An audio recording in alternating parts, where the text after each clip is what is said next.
We go to the next topic, that is domestic electric circuits. Okay, that is the last topic of this chapter. Now, in our homes, we receive supply of electric power. Okay, that is also called as mains through a main supply. Okay, now this is either supported through a overhead electric poles, the poles which we have got outside our homes, which carry the electric cables. Okay, or there are certain underground cables. So the power is supplied through either of the electric poles cables or underground cables. Okay. Now one of the wires in this supply is usually covered with red insulation. Okay, that is known as live wire or positive wire. Okay. There is another wire which has got black insulation. It is known as neutral wire or negative wire. So you have got two wires. One is of red color and other is of black color. Now in our country, the difference excuse between these two wires is 220 volts.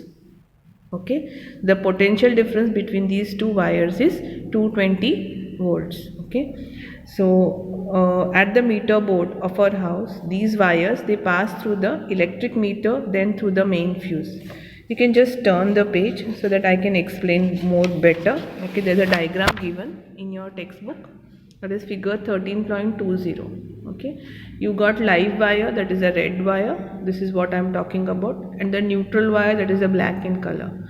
Now both of these wires, they come through the cables in, okay, underground or electric poles, and then you have got here the electric board, which both the wires pass through this board, then the electricity meter which is outside your house, then the main switchboard of your house, that this is the main switchboard which is inside your house.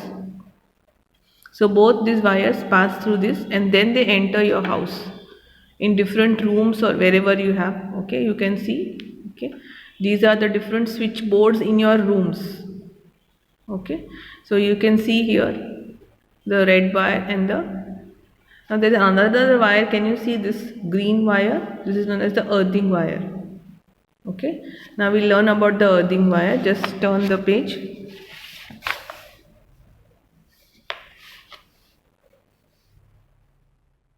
Okay, now the earthing wire, okay, or the earth wire, which has insulation of green color, it is usually connected to a metal plate in the earth near the house. This is used as a safety measure, especially for those appliances which have metallic body, for example electric press, toaster, table, fan, refrigerator. The metallic body is connected to the earth wire, which provides low resistance conducting path for the current. So any leakage in the current to the metallic body or the appliance, it keeps potential to that of earth, so that the user, whoever uses it, may not get severe electric shock. This is all for the safety measure. In the appliance, it has got any problem anytime, so the green wire, that is the earth wire, will protect that appliance and the person who is using these appliances. Okay, now before we go to the next page, there's 2 or 3 lines which are left out for explanation. That is, there are 2 separate circuits used in our houses. One is a 15 ampere, okay, which needs high power ratings like geysers and air coolers. Other is a 5 ampere electric circuit for bulbs and fans.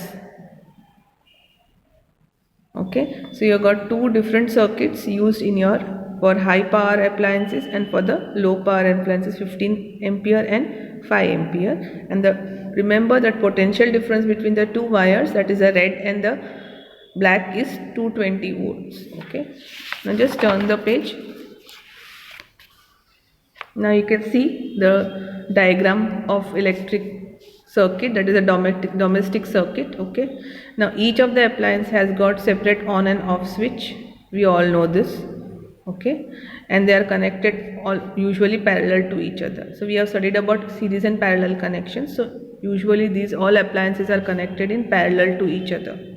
Now we learn about fuse. Now electric fuse, all of us know, okay, is a very important component of our domestic circuit. Now this fuse, okay, prevents the damage to the appliances and circuit due to overloading.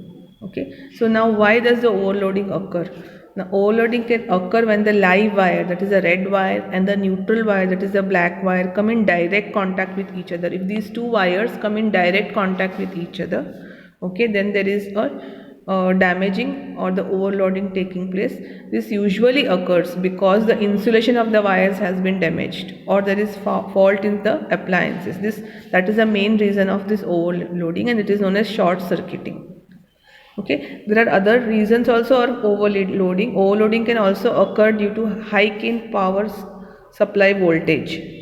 So if there is sudden rise in the voltage, then also overloading occurs. And sometimes the overloading can be caused by connecting too many appliances in a single socket. So you have a single socket and you are connecting 2-3 appliances. So that is also the reason of overloading or short circuiting. So these are the reasons of short circuiting. Okay, now whenever you are using this electric fuse, it prevents the electric circuit and the appliance from a possible damage by stopping the flow of unduly high electric current. So this fuse, what it does is it stops the flow of high electric current, that is by Joule's heating effect. The fuse wire melts and it breaks the electric circuit, so the electric current does not flow through the circuit. Okay, and the circuit, it's also known as circuit breaker, so it breaks the circuit, so the appliances are saved from the damage. Thank